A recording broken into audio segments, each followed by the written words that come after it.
모두 일어나서 찬양합시다.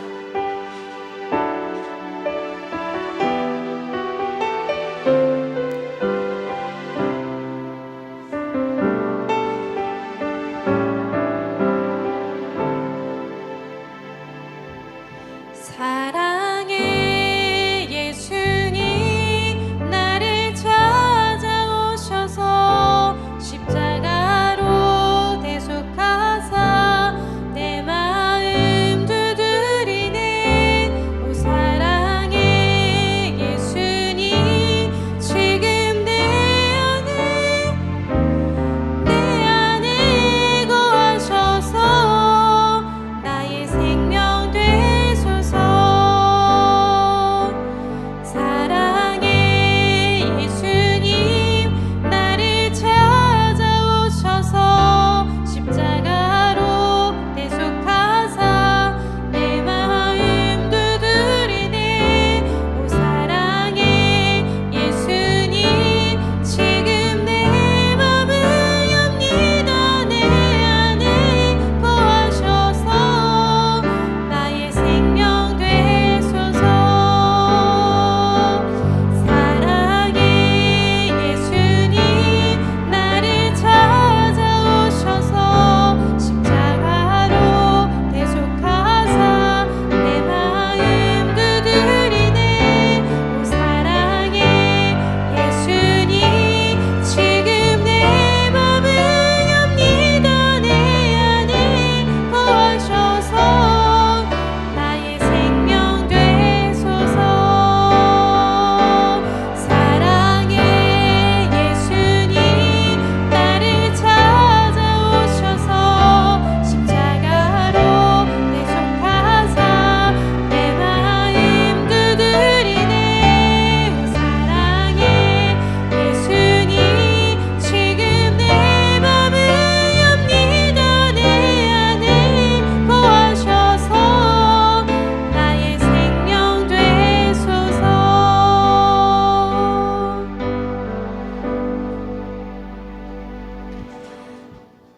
나는 전능하신 아버지 하나님 천지의 창조주를 믿습니다. 나는 그의 유일하신 아들 우리 주 예수 그리스도를 믿습니다. 그는 성령으로 잉태되어 동정녀 마리아에게서 나시고 본디오 빌라도에게 고난을 받아 십자가에 못 박혀 죽으시고 장사된 지 사흘 만에 죽은 자 가운데서 다시 살아나셨으며 하늘에 오르시어 전능하신 아버지 하나님 우편에 앉아 계시다가 거기로부터 살아있는 자와 죽은 자를 심판하러 오십니다. 나는 성령을 믿으며 거룩한 공교회와 성도의 교제와 죄를 용서받는 것과 몸의 부활과 영생을 믿습니다. 아멘.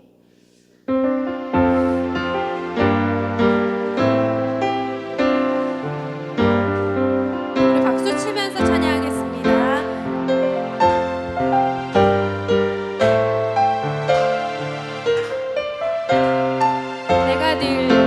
내가 늘 잊지 않은 예수 나의 상처 입은 심령을 불쌍하게 여기사 위로하여 주시니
무엇으로 주를 섬길지 어디로 가야 할지 헤매이는 나를 아시고 길을 여시네.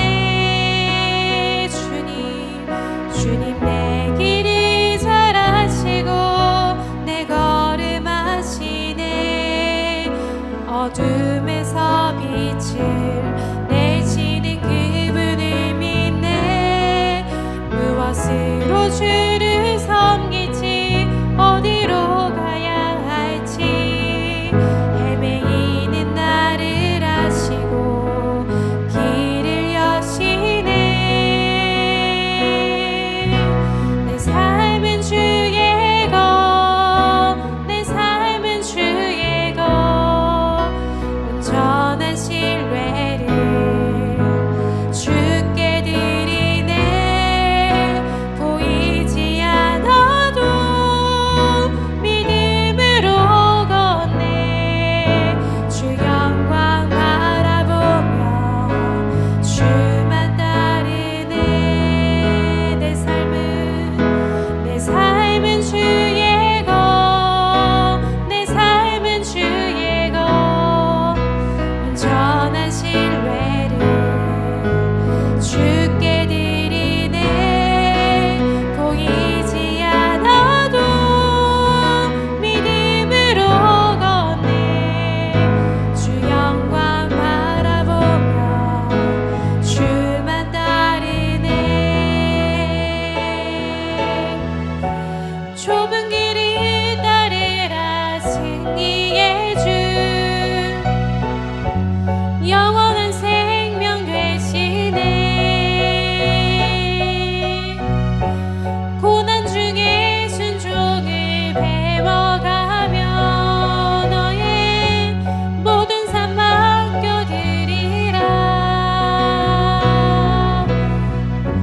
좁은 길을 따르라 승리의 주, 영원한 생명 되시네. 고난 중에 배워가며 너의 모든 삶 맡겨드리라. 내 삶은 주의 것, 내 삶은 주의 것, 온전한 신뢰를 주께 드리네. 보이지 않아도 믿음으로 걷네. 주 영광 바라보며 주만 따르네. 주님 내 길 잘 아시고 내 걸음 아시네. 어둠에서 빛을 내시는 그분을 믿네. 무엇으로 주를 섬길지 어디로 가야 할지 헤매이는 나를 아시고 길을 여시네. 아멘.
주가 일하시네 주가 일하시네 주께 아끼지 않는 자에게 주가 일하시네 주가 일하시네 주가 일하시네 신뢰하며 걷는 자에게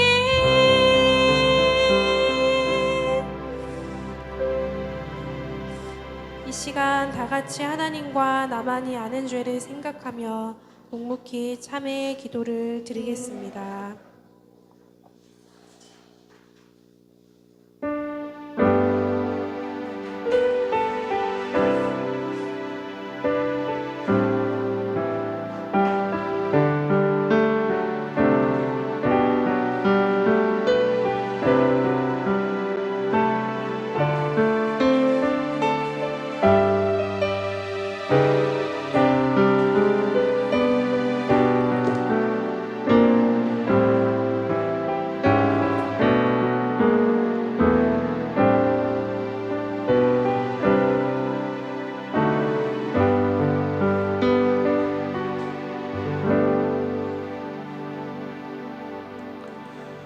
여호와께서 말씀하시되 오라 우리가 서로 변론하자 너희의 죄가 주홍 같을지라도 눈과 같이 희어질 것이요 진홍같이 붉을지라도 양털같이 희게 되리라.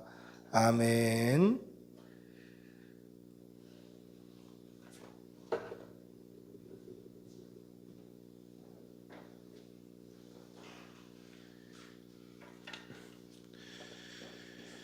기도하시겠습니다.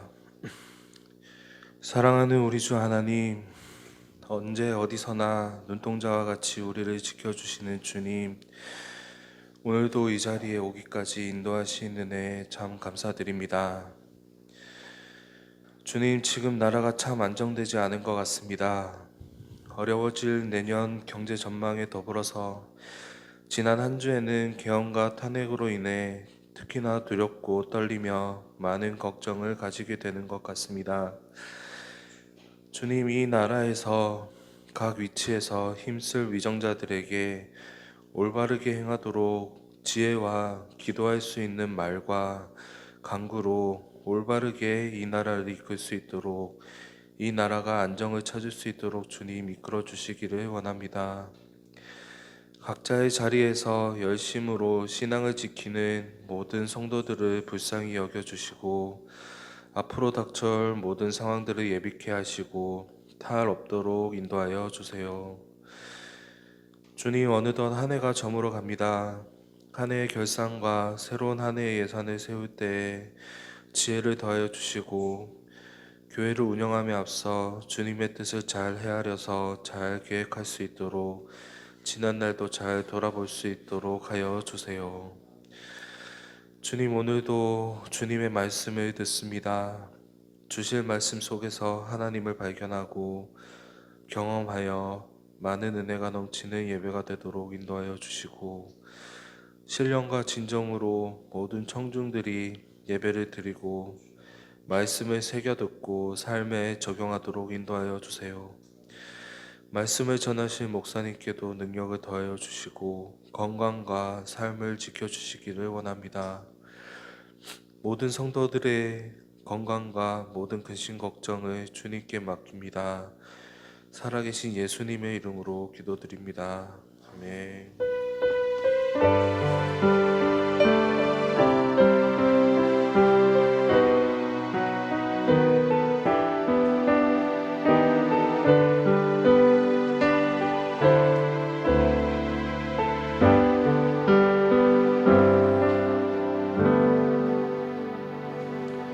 찬송가 114장 찬송하시겠습니다.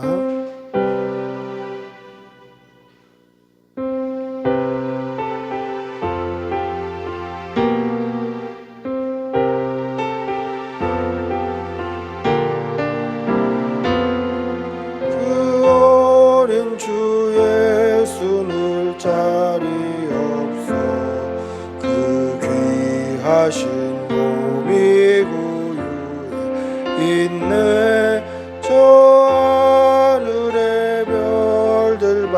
반짝이는데 그 어린 주 예수 꽃 위에 자네 저 육축 소리 아기 잠때 나 그 순하신 예수 우시지 않네 귀하신 미술을 나 사랑하리 새날이 밝도록 함께 하소서 주 예수 내 곁에 가까이 계셔 그 한없는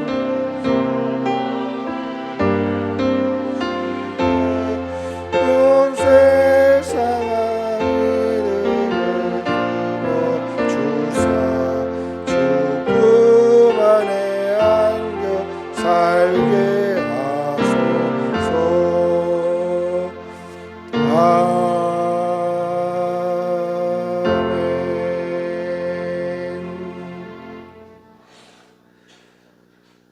사랑의 아버지 하나님, 오늘도 좋은 날 주셔서 감사합니다. 추운 일기 가운데도 건강 잃지 아니하고 이렇게 주의 전에 모여 예배할 수 있게 해주신 은혜 감사합니다. 우리의 지난 삶을 돌아보면 정말 하나님의 은혜뿐이었고 하나님의 도우심뿐이었음을 고백합니다. 나라가 어지럽고 여러 가지 불안한 상황 가운데서도 우리가 이렇게 주의 전에 모일 수 있게 해주신 것이 얼마나 큰 은혜인지 하나님 앞에 감사와 존귀와 영광만 올려드릴 수밖에 없음을 다시 고백합니다. 하나님, 우리의 마음을 받아주시고 마음과 더불어 아버지 앞에 물질 올려드리오니 이 물질도 받아주시옵소서. 이 물질이 아버지 뜻대로 아름답게 사용되게 하여 주시고 하나님의 은혜로 우리에게 일용할 양식과 물질과 건강과 자녀의 복을 허락하여 주시옵소서. 오늘도 힘주실 줄 믿사옵고 우리 주 예수님의 이름으로 기도드리옵나이다. 아멘. 광고하겠습니다. 자세한 광고는 주보를 참조해 주시면 되겠습니다. 오늘 꿈꾸는 교회 나오신 여러분들 주님의 이름으로 환영합니다. 우리 한번 인사하겠습니다. 환영합니다. 사랑합니다. 자, 오늘 예결산 회의 2시에 있습니다. 주일학교 양육훈련 2시 30분에 시작합니다. 25일 수요일 성탄 감사 예배에 성찬식 있습니다. 또 감사하는 마음으로 또 기대하는 마음으로 준비하시기를 바랍니다. 31일 화요일 송구영신 예배는 저녁 10시에 시작됩니다. 자세한 광고는 주보를 참조해 주시면 되겠고요. 전도 일정이 이제 한 주 밀려졌습니다. 그 양문교회 자체 행사 때문에 한 주 밀려져서 이제 올해 마지막 노예 전도 일정이고요. 다음 주 이제 목요일로 일정이 잡혔습니다. 위에서 기도해 주시기 바랍니다. 하나님의 말씀 함께 보시겠습니다. 말씀은 민수기 20장 1절에서 13절입니다. 민수기 20장 1절에서 13절. 구약성경 229면에 있습니다. 민수기 20장 1절에서 13절입니다.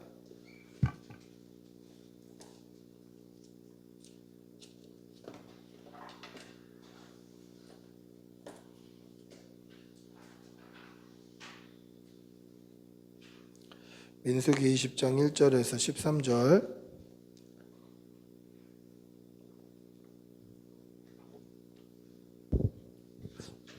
오늘 본문이 좀 깁니다. 민수기 20장 1절에서 13절을 천천히 한 목소리로 함께 읽겠습니다. 첫째 달에 이스라엘 자손 곧 온 회중이 신광야에 이르러 백성이 가데스에 머물더니 미리암이 거기서 죽음에 거기에 장사되니라. 회중이 물이 없으므로 모세와 아론에게 모여드니라. 백성이 모세와 다투어 말하여 이르되 우리 형제들이 여호와 앞에서 죽을 때에 우리도 죽었더라면 좋을 뻔하였도다. 너희가 어찌하여 여호와의 회중을 이 광야로 인도하여 우리와 우리 짐승이 다 여기서 죽게 하느냐? 너희가 어찌하여 우리를 애굽에서 나오게 하여 이 나쁜 곳으로 인도하였느냐? 이곳에는 파종할 곳이 없고 무화과도 없고 포도도 없고 석류도 없고 마실 물도 없도다. 모세와 아론이 회중 앞을 떠나 회막문에 이르러 엎드리매 여호와의 영광이 그들에게 나타나며 여호와께서 모세에게 말씀하여 이르시되 지팡이를 가지고 네 형 아론과 함께 회중을 모으고 그들의 목전에서 너희는 반석에게 명령하여 물을 내라 하라. 내가 그 반석이 물을 내게 하여 회중과 그들의 짐승에게 마시게 할지니라. 모세가 그 명령대로 여호와 앞에서 지팡이를 잡으니라. 모세와 아론이 회중을 그 반석 앞에 모으고 모세가 그들에게 이르되 반역한 너희여 들으라. 우리가 너희를 위하여 이 반석에서 물을 내랴 하고 모세가 그의 손을 들어 그의 지팡이로 반석을 2번 치니 물이 많이 솟아나오므로 회중과 그들의 짐승이 마시니라. 여호와께서 모세와 아론에게 이르시되 너희가 나를 믿지 아니하고 이스라엘 자손의 목전에서 내 거룩함을 나타내지 아니한 고로 너희는 이 회중을 내가 그들에게 준 땅으로 인도하여 드리지 못하리라 하시니라. 이스라엘 자손이 여호와와 다투었으므로 이를 무리라 하니라. 여호와께서 그들 중에서 그 거룩함을 나타내셨더라. 아멘. 할렐루야. 여러분, 미국에는 이 위로의 전화라는 그런 프로그램이 있다고 합니다. 웜라인이라고도 하더라고요.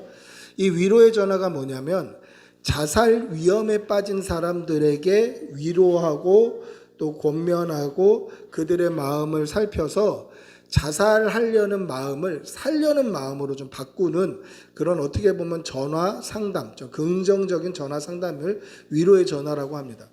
이게 언제 시작됐냐면 1960년대 초반에 미국이 급속도로 산업 성장을 이루고 있을 때 사람들이 굉장히 정서적으로 고립감을 느꼈다고 해요.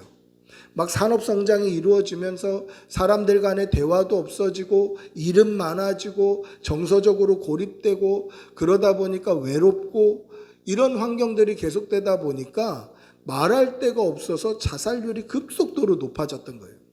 그래서 나라에서 이 정서적인 이 외로움, 이 사람들을 어떻게 위로하면 좋을까? 그것을 고민하다가 만든 것이 이 위로의 전화, 웜라인, 따뜻한 라인, 따뜻한 선, 뭐 이런 뜻이겠죠.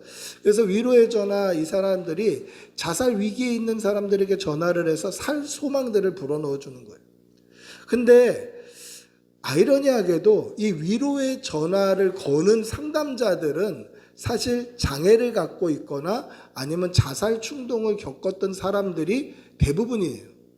그러니까 그들이 비슷한 환경에 있는 사람들을 위로하는 거예요. 어떤 간호사가 있었습니다. 그 간호사는 갑작스럽게 신경통으로 막 이게 병이 커지면서 처음에 신경통인 줄 알았는데 갑자기 뼈가 굳고 온몸을 움직이지 못하게 된 거예요. 근데 손가락만 움직일 수 있게 되는 병에 걸린 거죠. 그 절망 가운데 빠져 있다가 이 움직이는 손가락으로 뭘 할 수 있을까? 전화라도 걸 수 있겠구나. 그래서 위로의 전화 상담사가 되었다는 거예요.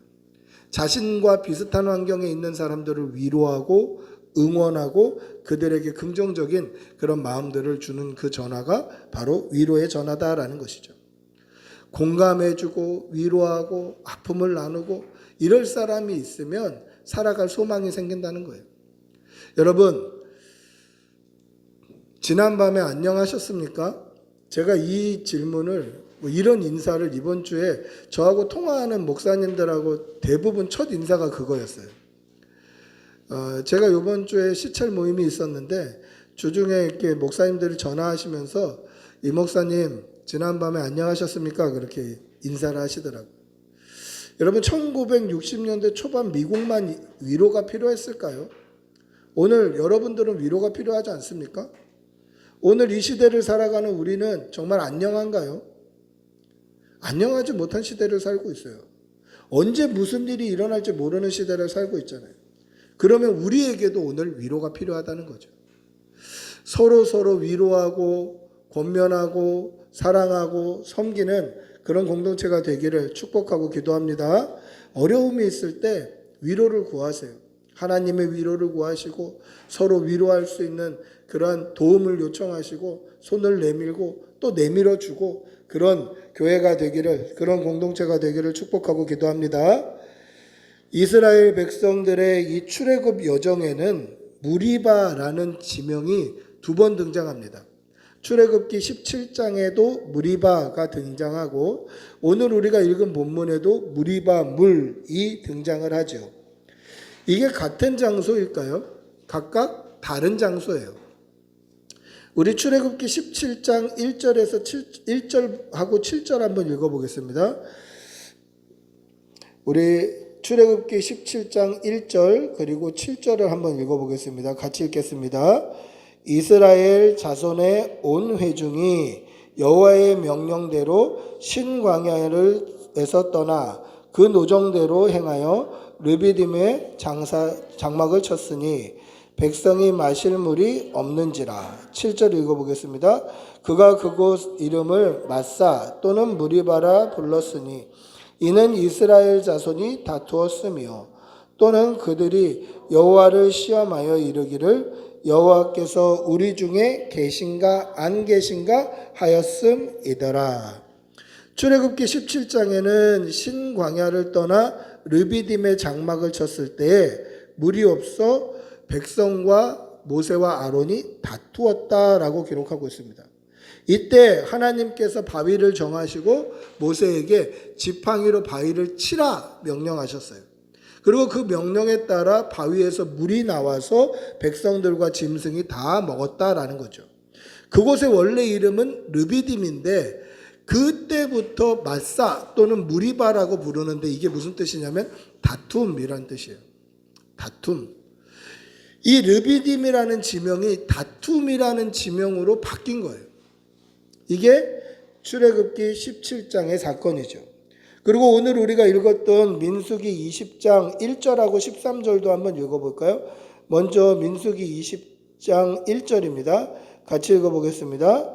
첫째 달에 이스라엘 자손 곧 온 회중이 신광야에 이르러 백성이 가데스에 머물더니 미리암이 거기서 죽음에 거기서 장사되니라. 13절입니다. 이스라엘 자손이 여호와와 다투었으므로 이를 무리바 무리라 하니라. 여호와께서 그들 중에서 그 거룩함을 나타내셨느니라. 여러분 여기도 신광야가 나오죠. 우리 한글 성경엔 다 신광야로 되어 있는데 여러분들이 인터넷으로 또는 영어 성경을 좀 찾아보시면 앞에 출애굽기 17장 1절에 나오는 신광야는 SIN이라는 스펠링을 써요. SIN 신광야. 뒤에 나오는 민수기 20장 1절은 ZIN 신광야를 써요. 한글은 다 똑같이 신광야로 번역을 해놨는데 이렇게 보면 어떻게 되냐면 신광야를 떠나서 또 신광야로 간 것처럼 보여요. 근데 이름이 달라요. SIN 신광야 그리고 ZIN도 신광야예요. 다른 광야예요. 그곳에 가데스에 이르러 머물 때에 그곳에서 물이 없으므로 모세와 아론과 백성이 다투었다라는 것이죠. 이때도 하나님께서 반석을 명하시고 그 반석에게 명령하여 물을 내라 라고 말씀하셔요. 근데 모세는 하나님의 이 명령을 그대로 따르지 않고 손을 들어서 반역한 너희여 들으라. 우리가 너희를 위하여 이 반석에서 물을 내랴 하고 손을 들어 반석을 2번 팡팡 쳐요. 그랬을 때 물이 많이 나왔다라고 기록되어 있어요. 그래서 그곳 이름은 가데스였으나 그곳에 나오는 이 샘의 이름을 뭐라고 바꿨다고요? 무리바 무리다. 다툼의 물이다 라고 바뀌었어요. 백성들이 다툴 때 다툼이라는 지명으로 이름이 바뀌는 거예요. 다툼, 이것이 주위 사람들이 불러주는 이름입니까? 그게 아니에요. 하나님의 백성들이 그렇게 바꿔놓은 거예요. 안타까운 일이죠. 그때 하나님께서 뭐라고 말씀하십니까? 모세에게 하나님의 명령에 온전히 순종하지 않은 것을 가리켜서 책망하시기를, 어떻게 책망하십니까? 너희가 나를 믿지 아니했다라고 얘기해요. 그리고 이스라엘 자손의 목전에서 내 거룩함을 나타내지 않았다라고 말씀하셔요. 그 결과 어떻게 됩니까? 내가 그들에게 준 땅으로 인도하여 드리지 못하리라. 너는 약속의 땅 가나안에 들어갈 수 없다라는 것이죠.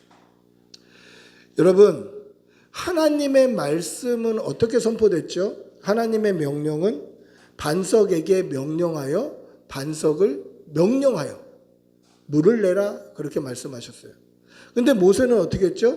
손을 들어서 내가 물을 내서 니들이 마실래? 하면서 2번 쳐요. 분명히 명령하라고 말씀하셨는데 반석을 치는 거예요. 명령대로 따르지 않았죠? 물은 나왔지만 하나님은 이것을 뭐라고 말씀하시죠? 너희의 믿음이 없었다. 믿음이 없었다. 저는 이 말씀을 묵상하면서 굉장히 두려웠어요. 이 말씀이. 결과적으로는 하나님께서 원하시는 대로 됐지만 그 과정에서 반석에게 명령하여 물을 내라라고 했던 하나님의 말씀을 들었음에도 불구하고 손을 들어서 반석을 2번 쳤다는 이 행동 하나를 가리켜 하나님이 뭐라고 말씀하신다고요? 믿음이 없었다. 믿음이 없었다. 하나님의 말씀을 온전히 따르지 않으니 믿음이 없었다라는 거. 믿음이 없었다. 여러분, 모세가 진짜 믿음이 없었던가요?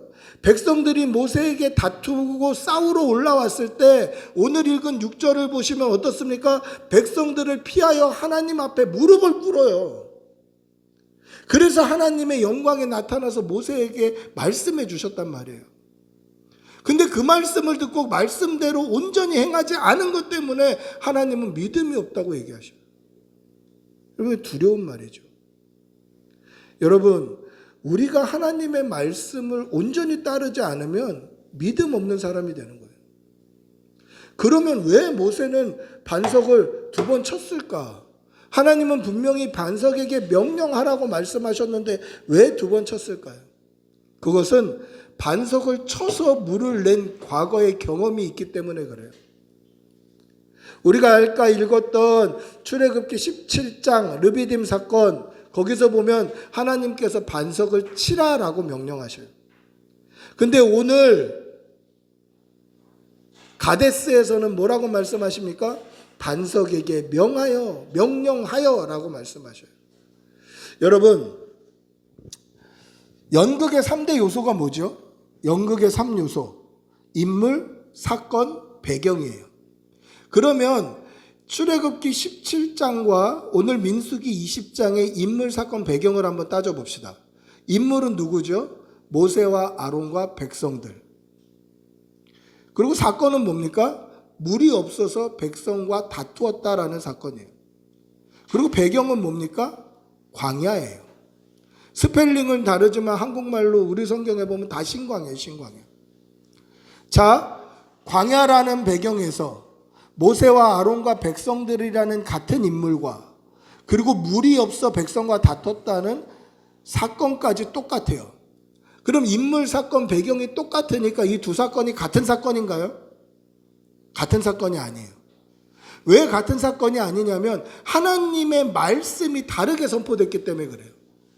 첫 번째 르비딤에서는 반석을 치라라고 하나님이 말씀하셨고, 2번째 가데스에서는 반석에게 명령하여 물을 내라라고 말씀하셨어요. 하나님의 말씀이 출애굽기 17장과 오늘 민수기 20장이 다르게 선포된다는 거예요. 인물, 사건, 배경이 똑같은데 하나님의 말씀이 다르게 선포돼요. 근데 그 다르게 선포된 말씀을 오늘 주신 말씀으로 따르지 아니하니까 믿음이 없었다라고 책망하시는 거예요. 여러분, 과거에 주신 말씀으로 오늘을 살 수 없어요. 과거에 받았던 은혜로 오늘을 살 수 없어요. 왜냐하면 하나님이 살아계시기 때문에 그래요.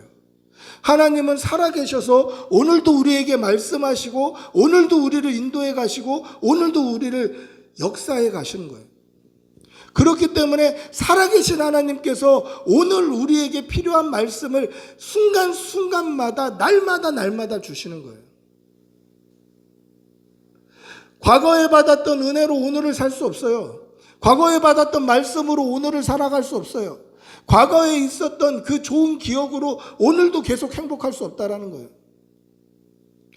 오늘 주시는 하나님의 말씀을 따라 살지 않으면 믿음 없는 삶이 된다는 거예요. 여러분 두렵지 않습니까? 그래서 하나님의 말씀을 읽어야 돼요.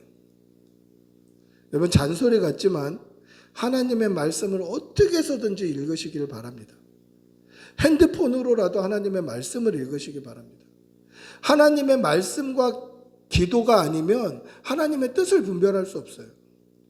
하나님께서 말씀을 통해서 우리에게 오늘 살아계신 하나님께서 살아있는 말씀을 전해줄 텐데 그 말씀을 우리가 보지 않으면, 우리 입으로 읽지 않으면, 우리 눈으로 보지 않으면 하나님의 오늘 인도하시는 손길을 거부한다는 거예요. 그리고 오늘 주시는 말씀대로 살아내지 않으면 그것은 믿음 없는 삶이 되더라는 거예요. 잔소리 같지만 어떻게 해서든지 말씀 보는 성도들이 되시기를 바랍니다. 어떻게 해서든지 말씀 붙들고 기도하시는 성도들이 되시기를 바랍니다. 제가 이 이야기를 왜 이렇게 힘주어서 강조하냐면 말씀을 통해서 하나님이 직접 말씀하시는 은혜가 있기 때문에 그래요. 우리가 고민하고 힘들고 아파하고 때로는 답답하고 미래가 보이지 않는 그런 상황 가운데서 하나님께서 말씀을 통해서 우리에게 주시는 살아있는 말씀들이 있어요. 그걸 경험할 때 얼마나 기쁜지 몰라요. 아, 이래서 하나님께서 이렇게 하라고 하셨구나. 이래서 오늘 나에게 이런 일이 있었구나. 아, 이 뜻대로 하나님이 살아가기를 원하시는구나. 이것을 순간순간 말씀을 통해서 배울 때 정말 놀라운 기쁨이 있어요. 기도만 하면 안 됩니까? 기도할 때도 하나님이 우리에게 말씀을 주시기도 하셔요. 귀에서 말씀하시는 것처럼 그렇게 신비한 체험을 하기도 하셔요. 그런데 이게 정말 하나님이 주시는 말씀이 맞나? 아니면 내 생각 또는 내 뜻인지 말씀을 통해서 또 확인해야 돼요. 그러면 내가 들었던 그 말씀이 또 우리가 읽고 눈으로 본 그 말씀을 통해서 또 살아서 역사하시는 거예요. 이 기쁨을 좀 누리시기를 바랍니다. 어떻게 해서든지 말씀 보시고 그 말씀 붙들고 기도하시는 성도들이 되시기를 축복하고 기도합니다. 할렐루야. 이렇게 하면 오늘 설교는 끝내도 돼요. 그런데 오늘 설교 제목이 뭐죠? 아까 우리 인도하는 유주수 자매도 뭐라고 얘기했습니까? 위로가 필요한 때. 그럼 오늘 이 본문을 저는 위로의 입장에서 위로의 시각으로 좀 보고 싶은 거죠. 왜 모세가 혈기를 나타냈을까? 왜 모세가 하나님께서 바위에게 명령하여 물을 내라 라고 말씀하셨는데 그 전까지는 그렇게 순종을 잘하던 모세가 왜 오늘 갑자기 손을 들어서 내가 이 반석에서 물을 내랴, 너희들을 위해서 물을 냈으면 좋겠냐 하고 혈기를 나타냈을까? 뭐 때문에 그랬을까? 백성들이 원망하는 거에 지쳐서요? 백성들은 계속 원망했어요. 백성들은 계속 원망했어요. 모세가 한계가 다다라서요? 아니에요. 백성들은 원망 안 한 적이 없어요. 애굽에서 나와서 홍해 앞에 섰을 때에도 백성들은 원망했어요. 홍해를 건넜을 때 아말렉 군대에게 쫓겼을 때도 백성들은 원망했어요. 마라에서 쓴물을 마셨을 때에도 백성들은 원망했어요. 그리고 백성들이 가다가 먹을 게 다 떨어졌을 때도 백성들은 원망했어요. 고기가 먹고 싶었을 때도 백성들은 원망했어요. 그리고 출애굽기 17장에 르비딤에서 물이 없었을 때도 원망했어요. 백성들이 모세를 원망한 거는 하루 이틀 문제가 아니에요. 힘들 때마다 원망했어요. 힘들 때마다. 과연 그것 때문에 모세가 이렇게 화가 났을까? 이렇게 혈기를 부렸을까? 근데 그런 상황에서도 모세는 어떻게 합니까? 하나님 앞에 무릎 꿇고 기도해요. 기도로 나아가요.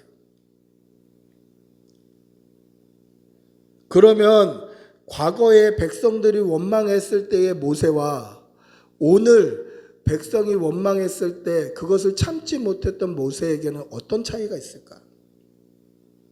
우리 1절 한번 다시 읽어볼까요? 오늘 읽었던 본문 1절입니다. 다시 읽어보겠습니다. 1절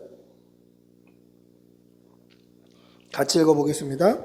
첫째 달에 이스라엘 자손 곧 온 회중이 신광야에 이르러 백성이 가데스에 머물더니 미리암이 거기서 죽음에 거기에 장사되니라. 무슨 일이 있었습니까? 모세의 누이 미리암이 거기에서 죽어서 거기에서 장사가 되는 일이 있었네요. 미리암이 어떤 사람입니까? 모세에게는 생명의 은인이고 엄마 같은 존재예요. 미리암이 아니었다면 모세는 살아낼 수가 없었던 사람이죠. 모세가 태어났을 때 이스라엘 백성들에게 애굽 왕 바로가 내렸던 명령은 뭡니까? 남자아이가 태어나면 다 죽여라 이거였어요. 근데 모세가 너무 잘생기고 준수하여서 모세를 살리기 위해 갈대로 상자를 만들고 그 위에 역청을 덮어서 방수할 수 있게 만들고 그 가운데 아이를 눕혀서 바로 공주가 목욕하러 오는 그 목욕터에 갈대 사이에 미리암이 가서 심어놔요. 그리고 어떻게 되는지 그 아이의 결말을 보고 싶어요. 그때 어떻게 됐습니까? 바로 공주가 목욕하러 와서 그 아이를 발견하죠. 그때 미리암이 달려가서 어떻게 합니까? 이 아이를 위해서 유모를 준비해 드릴까? 이렇게 물어봐요. 그래서 모세의 어머니가 모세의 유모로 어린 시절 모세를 히브리 신앙교육을 할 수 있게 만들어준 계기가 된 거예요. 미리암이 아니었으면 모세는 살 수 없었어요. 미리암이 가서 갈대 사이에 꽂아놨고 미리암이 모세의 어머니를 바로 공주에게 소개해 줬어요. 어머니 같았던 모세, 모세에게 어머니 같았던 미리암, 모세에게 하나밖에 없는 누이 미리암. 그 미리암이 거기에서 죽어 거기에서 장사되었어요. 그런데 사람들은 내가 목마르다는 거예요. 모세에게 어머니 같은 누이 미리암이 죽어 그 자리에 장사드렸는데 사람들은 당장 목이 마르다라는 거죠. 모세의 아픔에 공감하지 않아요. 모세에게 위로하지 않아요. 네 누이 죽은 거는 누이 죽은 거고 내가 지금 목말라 죽겠다니까? 이렇게 하진 않았겠지만 백성들이 모세와 아론에게 다투면서 이야기해요. 그러면서 뭐라고 이야기합니까? 우리 형제들이 죽었을 때 나도 같이 죽었으면 좋겠다. 우리를 왜 애굽에서 인도해서 이 안 좋은 땅으로 우리를 인도해냈냐? 모세와 아론의 출발부터 원망하는 거예요. 모세와 아론이 받은 상처, 받은 아픔에 공감하지 못했다라는 것이죠. 이게 과거의 모세와 오늘의 모세의 차이점이에요.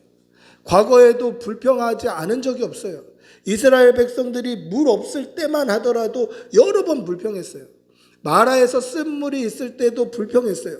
그때 하나님께 기도했던 사람은 모세예요. 하나님께서 한 나무를 명하사 그 나무를 쓴물에 던지니 물이 달게 되었더라. 그것도 모세가 기도해서 얻은 은혜예요. 그리고 조금 더 가니까 물샘 12과 종려나무 70주가 있는 엘림이라는 오아시스를 만나요. 그것도 모세와 하나님이 인도해 가신 거예요. 그리고 출애굽기 17장의 리비딤 사건 역시 백성들이 원망하고 불평했을 때 기도했던 사람이 모세예요. 모세가 기도해서 반석에서 물이 나왔다라는 거죠. 백성은 늘 물이 없다고 불평했고 모세는 늘 물이 없다고 불평하고 원망하고 다툴 때마다 기도했단 말이에요. 그러면 자기들이 기도하면 안 되나요? 여태까지 물이 없을 때마다 하나님께 모세가 기도해서 물이 달아지고 생겨나고 오아시스를 만나는 하나님의 은혜를 맛봤으면 자기들이 기도하면 안 되나요?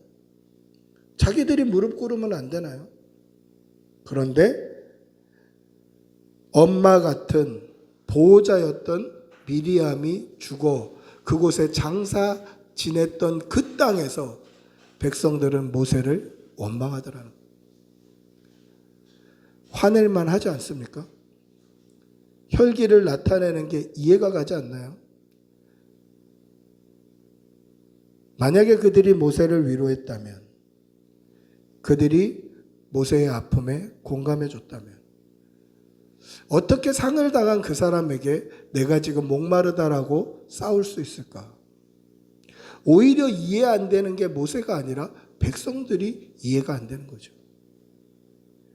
이스라엘 자손 곧 온 회중이 신광야에 이르러 백성이 가데스에 머물더니 그곳에 물이 없어 백성이 목말라 고통받았던 그 순간에 미리암이 거기서 죽음에 거기에 장사되어 모세는 위로가 필요했다라고 성경은 기록되어 있지 않지만 사람이라면 위로가 필요하다고 느끼지 않았을까요? 사랑하는 성도 여러분, 우리에게도 위로가 필요한 때입니다. 그래서 내년 우리 교회 주제도 위로라고 정했습니다. 우리에게도 위로가 필요한 시대예요. 시대가 그렇고 상황이 그렇고 환경이 그래요. 일주일 내내 시달리는 삶 가운데 살아가다가 주의 전에 나왔을 때 하나님의 말씀으로 위로받아야 되고 성도의 교제로 위로받아야 한다라는 것이죠. 그때에 내 형편과 내 상황, 지금 목마른 내 상황보다 상대방의 그 아픈 마음을 헤아리고 위로하고 권면하고 때로는 손잡아주고 힘을 주는 그런 성도들이 되시기를 바랍니다. 위로가 필요할 때 위로받지 못했던 모세의 그 감정적인 행동, 그 혈기에서 나온 행동을 하나님께서는 나를 믿지 아니했고 내 거룩함을 나타내지 아니했다라고 책망하시죠. 위로가 필요할 때 위로받지 못하자 하나님의 거룩한 성품을 잃어버리는 거예요. 위로받지 못하고 사랑받지 못하면 하나님의 거룩한 성품을 잊어버리게 되더라는 거죠. 잃어버리게 되는 거예요.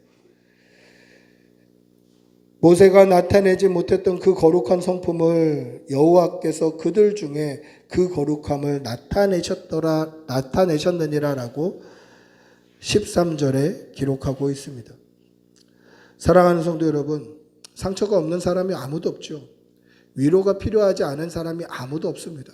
그때에 나보다 지체들을 먼저 생각하고 나보다 이웃을 먼저 생각하고 나보다 여러분들이 만날 사람들을 먼저 생각해서 여러분들이 어디에 있든지 여러분들을 통해서 하나님의 거룩함이 증거되고 하나님의 사랑이 전파되고 하나님의 위로가 전파되게 하는 그런 성도들이 되시기를 축복하고 기도합니다. 말씀을 맺습니다. 서두에 말했던 것처럼 1960년대 초 미국에는 위로의 전화라는 그 전화가 있었습니다. 그 사람들은 자신들도 상처가 있고 자신들도 아픔이 있었지만 상처받고 아프고 자살 위기에 놓인 사람들을 위로했습니다. 여러분, 우리에게도 여전히 아픔과 상처와 위로받고 싶은 마음도 있죠.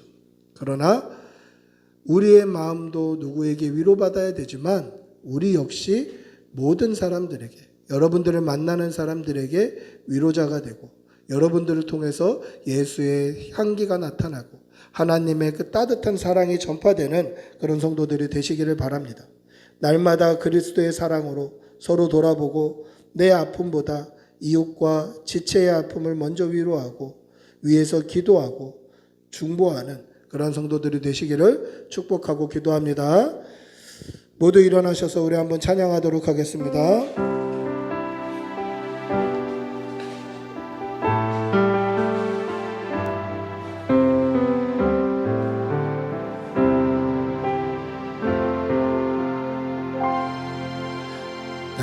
저물어 갈 때 빈들에서 걸을 때 그때가 하나님의 때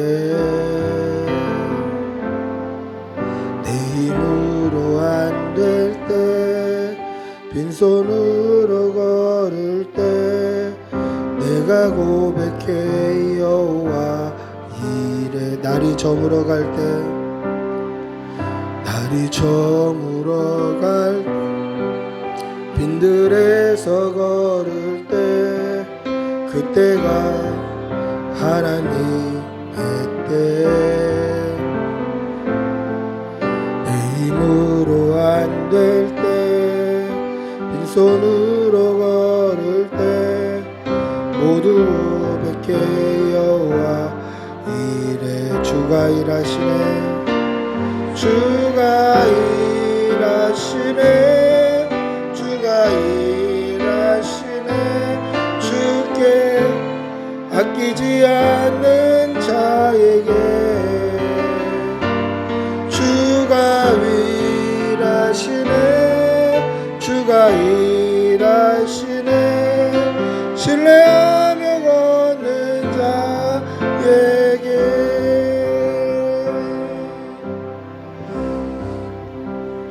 우리 손을 들고 한번 같이 기도합시다. 우리 먼저 하나님 우리의 마음에 위로하여 주시옵소서. 위로가 필요한 시대를 살아갑니다. 상처받고 아픈 시대를 살아가는데 하나님께서 말씀으로 위로해 주시고 하나님의 강한 손으로 우리를 일으켜 세워 주시옵소서. 그리하여서 우리도 만나는 사람들에게 위로자가 되게 해 주시고 만나는 사람들의 마음을 녹이는 하나님의 따뜻한 손길이 되게 하여 주시옵소서. 우리 먼저 우리의 위로를 구하고 또 우리가 위로자 되기를 다짐하며 주님의 이름 한번 부르고 같이 기도하겠습니다. 주님 인도하여 주시옵소서. 하나님 위로가 필요한 시대를 살아갑니다. 하나님 연약하고 아프고 상처 많은 시대를 살아갑니다. 사람들의 분노와 또 하나님 사람들의 아픔과 여러가지 상처받는 시대 가서 우리 앞에 노래의 있음을 고백합니다. 위로가 필요한 시대입니다. 하나님 우리를 만져주시옵소서. 하나님의 위로하심을 구합니다. 하나님의 손으로 우리를 어루만져 주시옵소서. 하나님의 손으로 우리를 어루만져 주시옵소서. 주님 도와주시옵소서. 그리하여서 우리도 많은 사람들의 위로자가 되게 하여 주시고 하나님의 따뜻한 숨결을 불어넣는 종이 되게 도와주시고 주님 믿음으로 살아내게 하여 주시고 믿음으로 살아내게 도와주시옵소서. 하나님의 선한 일꾼 되게 도와주시고 아버지 위로의 아들이 되게 도와주시옵소서. 권면하며 위로하며 사람들을 세워나가는 성도를 가질 수 있도록 인도하여 주시옵소서. 혈기보다 예수의 향기 나타내며 하나님 내 인간적인 욕심보다 하나님의 그 성품을 드러내며 거룩함을 일치하옵소서. 주님 도와주시옵소서.